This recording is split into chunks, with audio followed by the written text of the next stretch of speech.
देखो ये रोशनी किताब है, किसका है ये? रोशनी का है, नम्मा क्लास का रोशनी है। उसका क्या है? तालीमी और समाजी तहरीक है। तहरीक कहते हैं संगठन को, कोई भी जो काम करता है तंजीम वगैरह उसको क्या कहते हैं? तहरीक कहते हैं।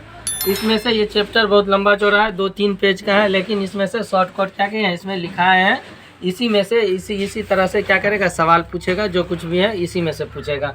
सबसे पहले ये है कि असल में हिंदुस्तान में गुलामी से पहले जब यहाँ पे मुसलमानों की ही हुकूमत थी तो अंग्रेज़ों ने मुसलमानों से ही हुकूमत छीनी थी। तो सबसे पहले जो जंग आज़ादी की लड़ाई हुई 1857 में इनकलाब में नाकामी हुई हिंदुस्तानियों को। उसके बाद हिंदुस्तान पर अंग्रेज़ों का पूरे तौर से कब्ज़ा हो गया। तसल्लुत मतलब कब्ज़ा होता है क्या? पूरे तौर से कब्ज़ा हो गया हिंदुस्तान पर अंग्रेज़ों का। उसके बाद कोई जगह नहीं बचा जहाँ पर क्या है अंग्रेज़ का कब्ज़ा न हो, अंग्रेज़ के हिसाब से ही चलता था। उसके बाद है कि 1857 के बाद मुसलमान सियासी, समाजी, इक़्तिसादी सभी मैदान में क्या हो गए? कमज़ोर हो गए।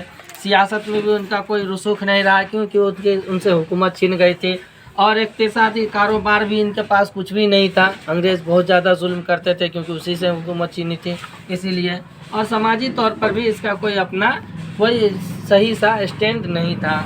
उसके बाद है कि उसी दौरान सर सैयद अहमद ख़ान जो अलीगढ़ में थे, उन्होंने एक मुसलमानों के तालीम के लिए एक क्या किया?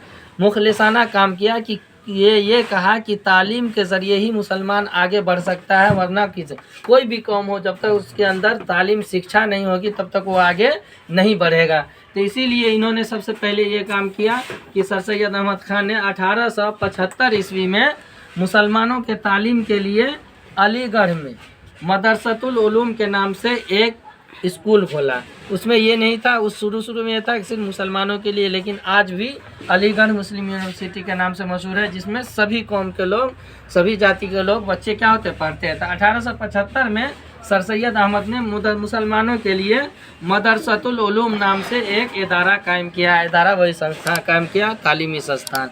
उसके बाद फिर उसी इदारा को बदल करके 1877 में उसका नाम मोहम्मदन एंग्लो ओरिएंटल कॉलेज रखा। MAO Mohammedan Anglo oriental college रखा। ये 1875 में बुनियाद रखा, जिसका नाम रखा था मदरसतुल उलूम। और उसी का नाम बदल करके 2 साल के बाद 1877 में मोहम्मदन एंग्लो ओरिएंटल कॉलेज रख दिया। इसी कॉलेज को जब आगे बढ़ के तरक्की किया, देखा कि इससे फ़ायदा हो रहा समाज में, मुल्क में, गांव में, तो अंग्रेज़ों ने इसको यूनिवर्सिटी का दर्जा दे दिया। तो अंग्रेज़ी गवर्नमेंट में अलीगढ़ मुस्लिम यूनिवर्सिटी को 1920 ईस्वी में ब्रिटिश हुकूमत ने क्या किया था? यूनिवर्सिटी का दर्जा दे दिया था, जो आगे चल करके अलीगढ़ मुस्लिम यूनिवर्सिटी के नाम से मशहूर हो गया और आज देश के बहुत बड़ी यूनिवर्सिटियों में से एक है।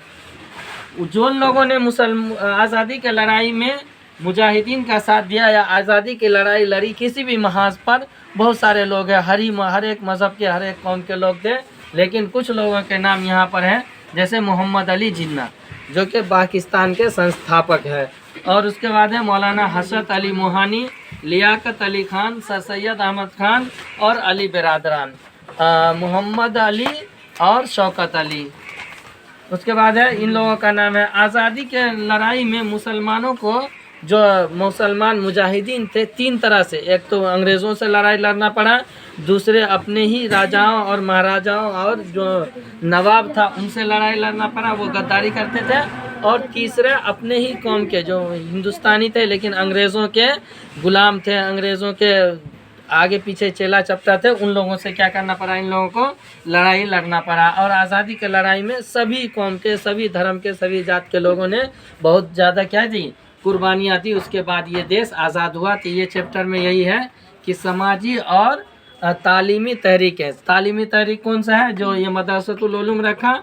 और समाजी तहरीक कौन सा है? ये सब जो आज़ादी के लड़ाई में जिन लोगों ने मुसलमानों का या देश के लड़ाई लड़ी, उन लोगों का बहुत बड़ा रोल रहा।